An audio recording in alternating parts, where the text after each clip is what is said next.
we work on it a lot, and you know, I finally feel like some of those things are paying off for us. And you know, the play that Mello intercepted, actually, that's exactly the play that we had worked on. Really had 2 different days during the week because they had shown that before, and they had really done the same thing, and he was ready for it, and there it was, right? And then at the end of the game, you know, that was we just had to, you know, backs to the wall there again, and it'll get a little bit, and, but you know, I'm not on the sideline, but you know, guys just talking to the coaches on the sideline, they, you know, were just commenting how confident guys were, and you know, we were pretty determined not to let them in the end zone. So it's just good football.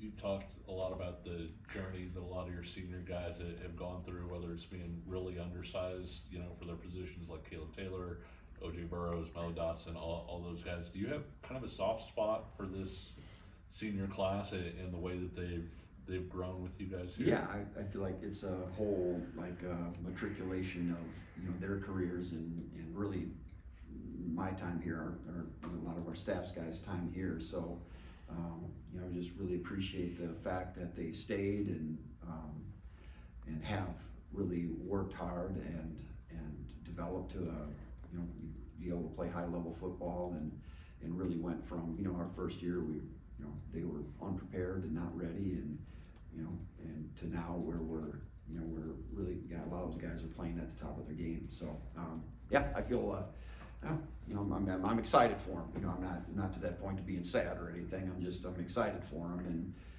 I just really want things to, you know, for them to play their best here at the end. The pass rush, and especially getting it with 4, has been kind of a frequent topic of conversation this year. How important will that be this week? And how important would that be this week?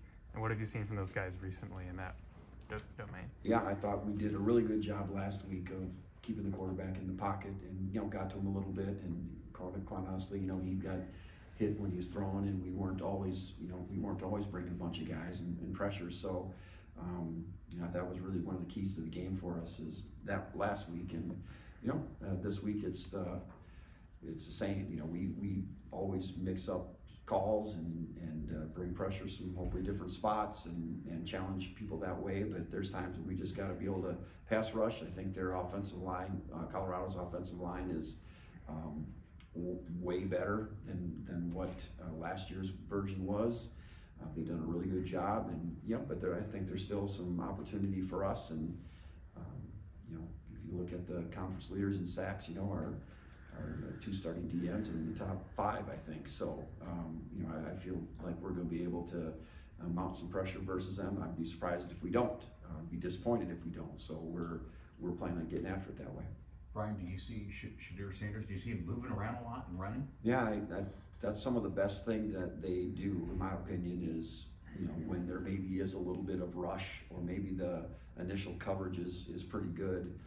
His ability to stay alive, escape pressure, and just kind of drift along and pat the ball and wait for things to happen. And obviously, I'm sure that's something they work on a lot, you know, scramble drills and things like that, because receivers seem to know, hey, they put their foot in the ground and they get places. And a lot of their, not all of them, but a lot of their big plays are plays like that, where it's probably not, you know, it's not necessarily the initial route that was drawn up. It's what happens after that. So he's really good at that stuff. And you know, not that he can't run the ball, because he can and does. And I think particularly if he can smell the goal line, he's, you know, or a critical first down, he's good at that stuff. But I know he's trying to keep it alive. They've got a lot of good receivers, so stay alive and get the ball to those dudes. Brian, would you say in the passing game as a defense, this is probably your biggest challenge that you've seen this year? Yeah, in some ways, for sure. Not a formation challenge necessarily, but a personnel challenge for sure. And you know, they sort of do what they do. I think they're pretty smart in recognizing the type of talent that they have, and get the ball to those guys in space, get the ball out of the quarterback's hand quick a lot of times, and give those guys a little bit of space, and they can really make it happen. So from that standpoint, it's a big challenge, just in terms of trying to corral the personnel, the players that they have once they do get the ball on their hands on the ball. So You know, we talk about it every day. We try to work it out in practice and as best we can, and hopefully, you know, again, our guys will rise to that occasion on Saturday, because maybe they're going to do a bunch of different stuff. I wouldn't if I was them, but you know, get the ball to those guys and let them work, and we've got to challenge that way for sure. On that note, what makes Travis Hunter such a special wide receiver? Well, you know, because he's fast, he's quick, he's elusive, he makes contested catches, you know, acrobatic kind of catches, and so they're smart enough to get him the ball and get the ball his way, and he makes it happen. So he's a guy there, but they've got others as well that you can't focus your game plan around stopping number 12, because you're going to get hurt by any number of other guys. So, you know, I think we know kind of what he does and where he lines up and how things go that way. So, you know, we've got to pay attention to him, but you can't pay attention to him at the neglect of the others, because they're all capable. Marvin was really heavily involved against BYU, and I think even played him in safety again on a few snaps. Just how important was he in that effort, and how will he be needed, I guess, this weekend? Yeah, he'll be doing the same. Yeah, he kind of moved back and played some of our free safety spot in certain situations and personnel groups. I think it just helps us to. He's got experience. He's played there for 2 years prior to this year, so he takes reps there anyway. I think it'll be the same. I think he's a good coverage option for us, you know, playing free safety and some of the things that we do.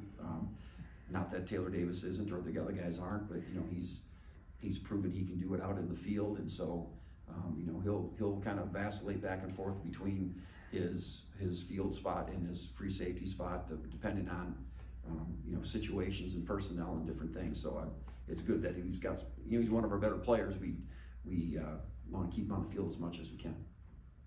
How's Taylor Davis gotten better as his time has increased? I thought last week was Taylor's best game. Probably didn't play quite as many reps as he had maybe the 2 or 3 weeks previous, but in terms of his ability to communicate, direct traffic confidently, accurately, and quite honestly, you know, his tackling was really improved. You know, first couple weeks he's just throwing his guys at, you know, body at guys' shins and not wrapping up, but he's really made an effort to improve that, which he needed to, and he had a lot of success. So I'm happy for him. He's coming along, you know, pleasantly well. With Dylan Woodkey, was that maybe his best game? He gets the sack, he has the pressure on the final stop. Yeah, he's really a good addition this year. He works hard. He does everything right. What you tell him to do, how you tell him to do it, he does it that way. So like I said, that pass rush he had the last play of the game, kind of that speed to power pass rush. I've seen him work on that like 100 times in practice this year. You know, when they get some special time during some special teams periods, he's not on those special teams, so he works with Mike Dawson, one of our analysts, and I've seen him work on that very thing, and so it looked just like practice. I mean, and that's the kind of kid he is, and you know, he makes full use of all that. He's a talented kid, but he makes full use of all the talent that he has, and he just continuously shows up. When you look at Travis Hunter, does he remind you of any receivers you've had to face in the past? No, I don't know. Somebody asked me that earlier too. I don't know. You know, I think of the Worthy from Texas, maybe, you know, the last couple of years, you know, very kind of similar build and speed and all those kind of things. So maybe that, but I think he's you know, obviously he's a unique character because he's doing it on both sides of the ball, and you know, doesn't seem to get tired. So I wish he would, but he seems to, you know, he seems to keep playing. So I think it's a credit to him, and so again, we got to work cut out for us in trying to limit what he can do. Anything else for Coach Borland? All right, thanks so much. Thanks. Okay, guys.